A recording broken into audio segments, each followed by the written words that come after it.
Is Mark holding back here? Is he holding back here? You see this with Viltrumites especially. They're so, like, comically strong and durable that they can, like, do certain things that will destroy the environment around them, but they can still be, like, impaled by, like, a stalactite in a cave.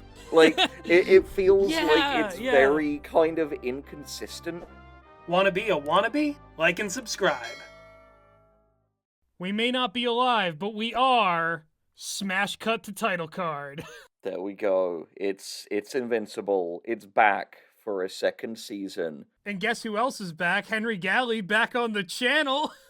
I've only been gone for 2 videos. No, it's true, but it's been a while, like, in the hearts of the people, in YouTube time. That's their problem. What are we gonna say about this show today? I think it kind of represents almost like the nadir of superhero culture. They've adapted a lot of the DC stuff, a lot of the Marvel stuff, and accuracy, quality, all of that stuff remains up in the air. We've had deconstructions like The Boys, and now, like, at the tail end of it, like, Image Comics finally gets a chance for their boy to shine on, like, the grand stage. The conversations that this, like, started way back when it was fresh are weirdly cyclically now important again. Yeah, I mean, the thing about Invincible is it is a symptom of culture's desire to turn everything into a team sport. One of the biggest things to come out of, I think, superhero media culture, and I think it's something that existed before, and it will exist after, and exists in so many permutations, is the human tendency to identify themselves by consumption. Feel like they get wins by proxy by picking their team. Like, Marvel versus DC is a really good example. We are looking at things like Invincible and The Boys and stuff like it. They are these kind of third-party candidates, protest votes. I get what you're saying, the sort of pick-me of superhero media, like in the same way that, like, Pal World, it's the edgy alternative thing that's making the rounds, or, like, you know, the way that so-called Star Wars fans are talking about Rebel Moon, where it's like, it's the edgy alternative thing. I will say, I think a lot of that applies more to The Boys than it does to Invincible. The ideas in Invincible, I think, are pretty fresh. They're not new in the grand scheme of things, because when the comic itself was coming out, they weren't new then, but cultural amnesia has made them relevant again. Yeah, I think, honestly, a lot of the ideas in Invincible feel new if you can't remember the last time you watched any of the Tobey Maguire Spider-Man movies. Most people can't, though, is the thing. Yeah, I think if someone came out of, like, a freeze pod, like Fry from Futurama, and they were frozen in, like, 2006, and they were like, yeah, so this Invincible I keep hearing about, what's the gist? I'd say, like, it's a more kind of violent take on, like, Tobey Maguire Spider-Man with the space opera trappings of, like, a Star Wars. The guy's father is evil, but can there be good found in him? And the evil empire above him has maybe twisted his father, but there is potential for him to be good again, kind of deal. So what you're saying is this new hotshot superhero show, this, like, violent superhero show for adults, ripped off Steven Universe? I'm gonna lay my cards on the table here. I didn't watch Steven Universe either. I'm going to guess a lot of the, like, really die-hard, like, the people who are, like, power-scaling adjacent anime hype bros probably didn't watch Steven Universe. So, like, those themes are being introduced to them through this show. I can't fully judge the anime hype bros because in the last sort of 2 years, I've gotten really into anime. If anyone is curious what some of the ones I like are Dorohedoro, Chainsaw Man, Sakamoto Days, Spy Family, Jujutsu Kaisen, Konosuba. Right now, next to me, on either side of me, to my left, I have the first issues of Bakuman, Kaguya-sama, Love is War, and Haikyuu, and to the right of me, I've got the first volumes of Kaiju number 8, Komi Can't Communicate, and Dandadan. So, I have credentials, anime-wise. And the thing is, we've been having like lots of conversations off mic about Jujutsu Kaisen and how much we love, the characters and the fight scenes and powerful characters like Gojo and how they work. Even though they shouldn't, according to some. According to some, yes, but it is funny to note that like Omni-Man was another one of these sort of mimetic like internet darlings. It's interesting where he's positioned because again, Nolan Grayson, the character, has been around forever. Omni-Man has already arced in the comics, but we're in this state now where like we're seeing the first post-evil Superman of this era of like just exiting the saturation of evil Superman. Yeah, and the thing is, it's because, like I was kind of hinting at earlier, it's because really, when you scrape the paint off, he's not Superman, he's Darth Vader. And he's having the exact same arc as Darth Vader. Yeah, no, rad. Like, that's kind of what it is. Even down to him being, like, the stupendously powerful one whose son has inherited his powers and is both trying to use them for good and to redeem his father, despite the fact that his father is under the influence of, like, a genocidal imperialistic force. Yeah, exactly. Well, let's compare and contrast the sort of Raimi Spider-Man verse with like Invincible season 2. Unlike the idea of great power, great responsibility, we have just pure power existing out there in the form of kaiju, in the form of space monsters. You look at the Spider-Man mold, and this really works for the Raimi trilogy. You get these like villains who have similar accidental origin stories but misuse their power. In this, you have a world full of people who don't have the ability to stand against the like omnipresent terrifying forces that beset them on all sides. And the Viltrumites, even though they're ideologically wrong and they are irresponsible with their power, I think they see themselves as the necessary evil because danger is not going away and they see themselves as like the vaccine to it.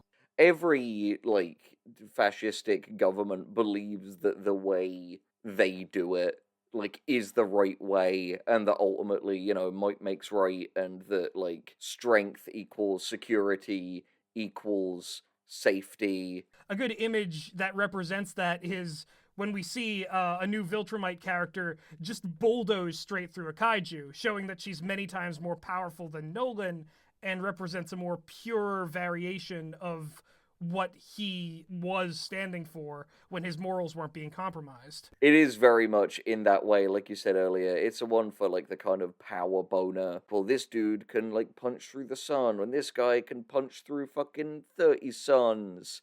And it's a multiverse now, and all the other dinosaurs are animated musical dinosaurs. From what I've heard, the multiverse character who kind of bookends this season is one of the weaker part of the comics. Like, everybody kind of consensus-wise doesn't really like his stories because they're, these multiverse stories that have always, even in Marvel and DC, trivialized the more personal conflicts. In a weird way, I think that's what makes Angstrom Levy's character so frustrating. He introduces this grander scope, but it's something that we, like, cannot physically care about, especially in the current cultural landscape. Yeah, no, it's true, and I think they made the right choice toning down the extent of the, like, multiverse crap. A very good idea. And I think it's served better here as, mainly just sort of texture to bolster the kind of thematic things Mark is struggling with about the idea of, like, becoming his father. There is, like, stakes to that because there have been, like, universes where that has been the case. I bet because they're probably midway through anime, I bet they fucking kicked themselves when Everything Everywhere All at Once came out and just ended multiverse media. Yeah, no, it's true. That was the final boss. They completed Damn, it. our generational trauma multiverse cartoon is gonna look so derivative now. Yeah, we've been destroyed by Jobu Tapaki. We cannot rise. That's a character who scales very high.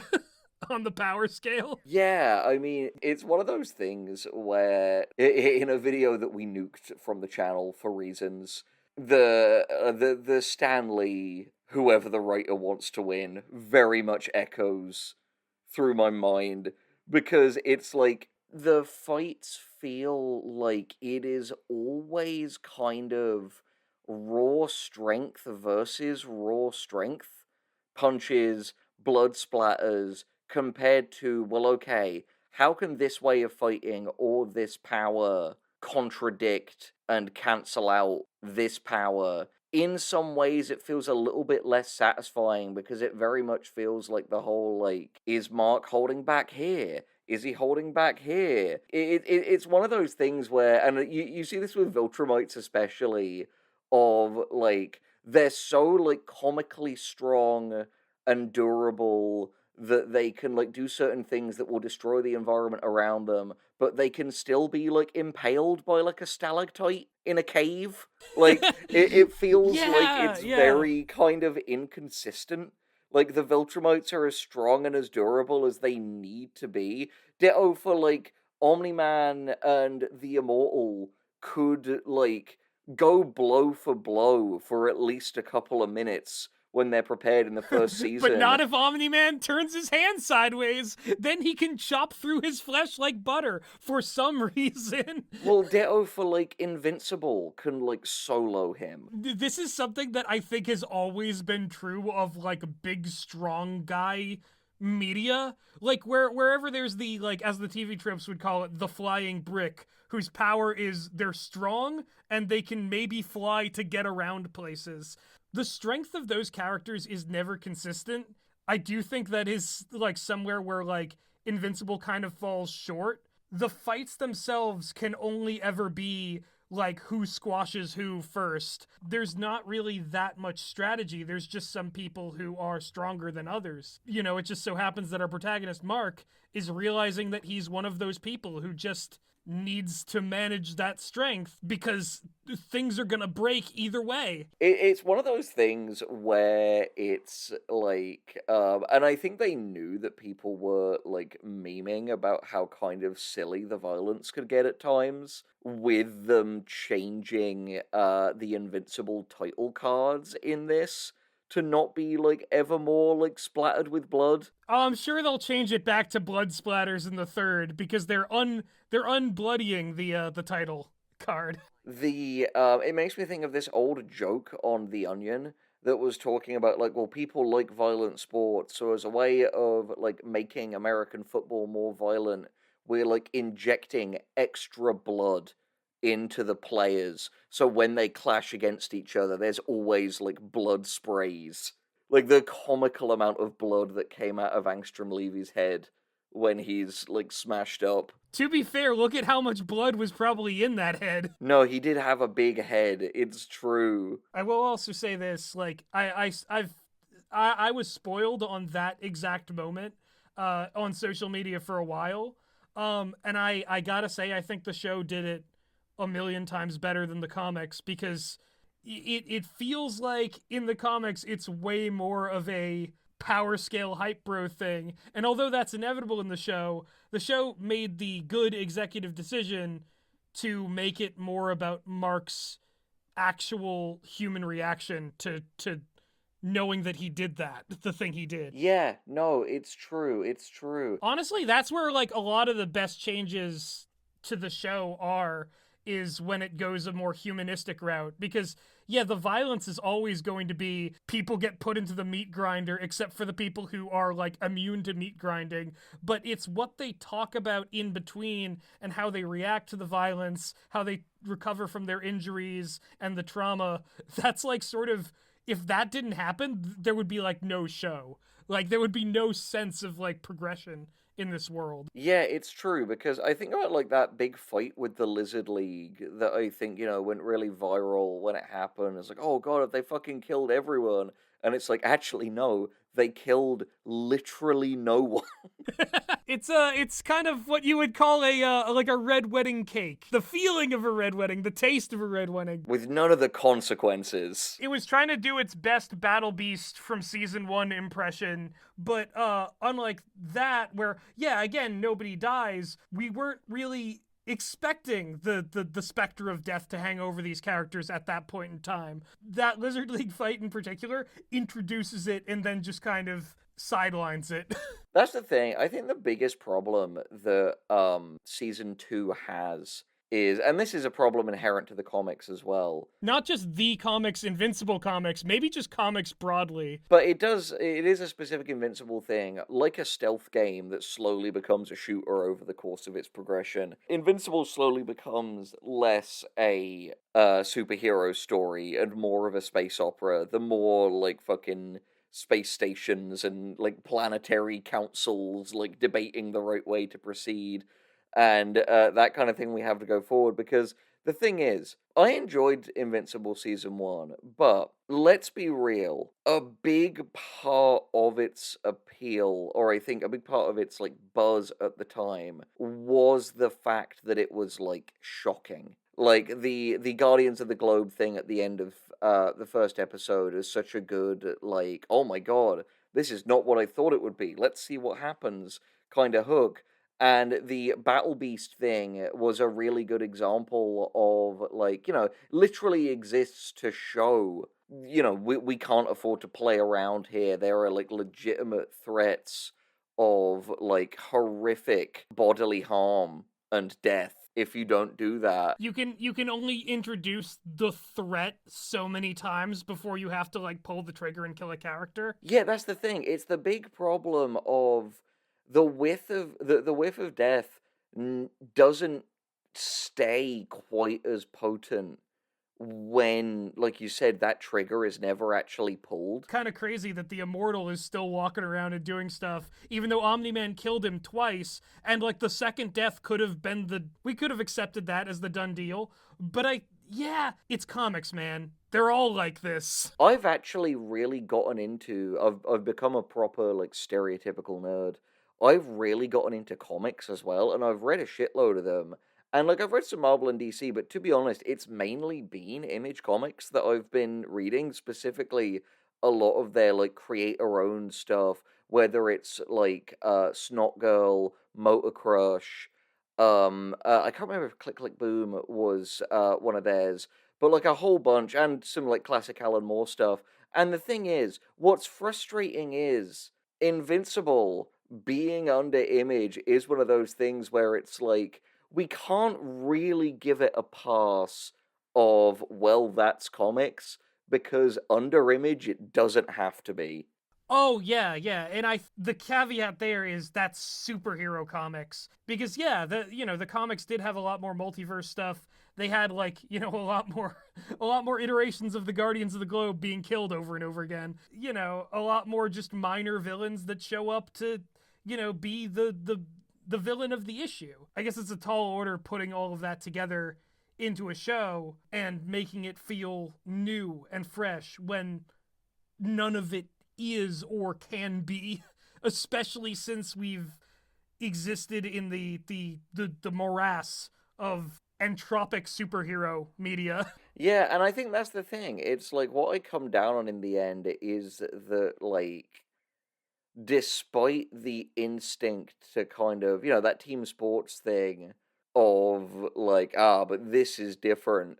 Like, I feel like it's important to remember it's really not that different. It's mainly just a couple of different choices. Frankly, the fact that it isn't, like, the reason it can take more time on that character stuff is because really there isn't anything beyond Invincible that, like, it needs to shill the way that some of those, like, other ones do. And again, the thing is, it's still made by, like, a fucking big evil corporation. It's an Amazon original, so it's not like a moral act to enjoy Invincible more than, like, a Marvel or a DC thing. No, and especially not, like, even though I do enjoy it more than the boys at this point, that is splitting hairs if we're weighing the morality of that, because they both come from the same place, and they're both essentially aiming at the same, like, their only possible competition on a different platform would be the likes of Millar World, which is kind of rightfully forgotten because, like, it doesn't even have the level of charm and faux appreciation for superheroes that The Boys television show does. Yeah, it's the kind of Miller World rightly died because Mark Miller's a fucking moron. It's one of those things where it's like Jeff Bezos opening his coat like a dude like selling fake watches in like the New York City subway in the 80s and being like, "Hey, do you still really love superheroes but feel ashamed about it? Boy, do I have a 2-for-1 for you." Yeah, no, it's true, it's true. But I will say, you know, this season felt more like we're building up to bigger and better things, aka they're trying to figure out exactly what the trajectory is. The biggest thing in Invincible's favor has been, obviously, we've been over it between the two of us, but most people aren't like us when it comes to we'll watch anything from any era if it's new to us, or like read any new story, like, and it will be like a new experience. A lot of people are trying to stay on the pulse of stuff that's coming out right now. As long as Invincible has this air of it being new, it's going to be talked about and it's going to be influential in that way, even if it's reintroducing ideas. Yeah, no, because I mean, you know, there's nothing new under the sun at the end of the day. Like, everything will have ideas that have existed in other things. Given that we're both fans of shonen manga, we especially can see that in, like, you know, in Jujutsu Kaisen, but Demon Slayer and My Hero, like all these different like shonen things, very much they have their differences, but they very much come from the same place. Yeah, and I mean, even ones that are a bit more kind of out there in presentation, like Chainsaw Man, which I'm a big fan of, has, as we've discussed off mic, a clear series of like lineage connections all the way back to Gonagai's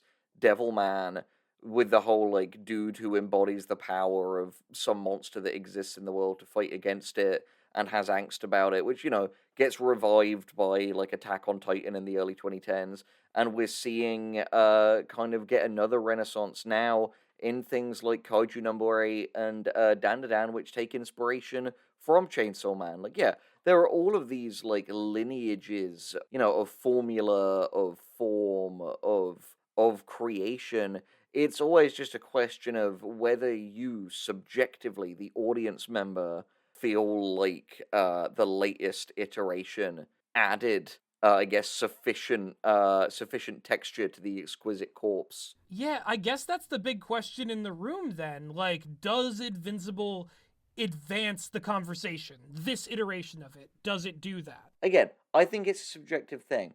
My personal experience with it is, at the end of the day, like, it's a fun show. I don't really think it reinvents the wheel in any aspect of it, but it's an enjoyable time. The actors all put in really fantastic performances. There are some cool, like, weird concepts in there. And for a show that you can finish in a day, as I did yesterday, like, sometimes that's all you need. Yeah, yeah. I personally, you know, I'm not sure where I would come down on it in terms of, you know, because superhero media, to me personally, is very samey. It is the performances and the actors and the way that they do these particular characters that are the standouts of this for now. Steven Yeun as Mark is great. J.K. Simmons as Omni-Man, great. Yes, Maestro, play us to ecstasy. Cannot remember who voices Cecil, but Cecil Stedman is Walton Goggins, would you believe? Oh wow, yeah, like it's he is It's an Walton all-time Goggins character. as Cecil, Sandra Oh doing a really great turn as Debbie in this season, Gillian Jacobs as Oh yeah, she was excellent Eve, this season. Zazie Beetz as Amber, who I know is a very Yes. controversial character, and I think in a lot of her lines, I think has in some ways clearly been very self-consciously rewritten in response to some of the backlash. Yeah, some of that definitely felt like a self-conscious rewrite, but at the same time it's one of those things where it's like on no planet should people have been like let me put it to you this way. Who did Amber kill? What did she do other than having like very like dumb teenage foibles about a relationship? What did she do that we can forgive Omni-Man, but like reserve a lot of vitriol. It's like, it's stupid. It's just like on the face of it, idiotic. She's another Skylar White, just a woman who is like perceived by a certain portion of the audience like she's getting in the way of the cool guy doing cool stuff, except it's even worse in this case because she's also black, so they have double reason to be like virulently Yeah. angry at her. Yeah, literally, like there's no winning, and like there's no rationality to it. Like these people just like they like eclipse their own love of the show when they talk about this one character. For my money, I think while some earlier lines were definitely rewritten, I think where they went with her and Mark's relationship this season was necessary and interesting for the show to really reckon with its own themes. It's just such a shame that people decided that they hated the black woman, that they just hate her. Ain't that sadly the story of history itself right there? That people just could not be normal about women or black people, and especially women who are black. A white man from space can murder an entire city, but because he needs therapy, it's fine. A girl almost breaks up with her boyfriend and then, like, figures it out and then kind of does, and burn her at the stake, burn the witch. These guys can probably forgive Omni-Man because he destroyed Chicago. Like, oh boy. Invincible stands in a tenuous place where, like, it kind of lives in memes now, but it's also a sincere show behind all that. And I guess time will tell whether it sort of goes the route of The Boys and becomes fully a meme of itself within the show, or has some new thing to say in its new adaptation. I think that's where I'd sort of leave off my feelings on where it stands in culture. Yep, and I think the big thing that it will always have over The Boys, and this will be my final thought, is because it's animated, it will always have the grace of not being able to cringeworthingly reference and parody current events. Also, Omni-Man, low diff, no diff, Homelander, so powerful, all the way, laugh emoji, laugh cry emoji, subscribe. That they would have put in a fucking reference to, like, the, like, think mark, or the, like, Omni-Man twerking, or, like, the fact that Invincible was added to Fortnite, or something like that, if this was The Boys, and I think... The Boys Season 4 is gonna be interesting. It's gonna be interesting. All I can tell you is... I won't be watching it. Goodbye, everyone.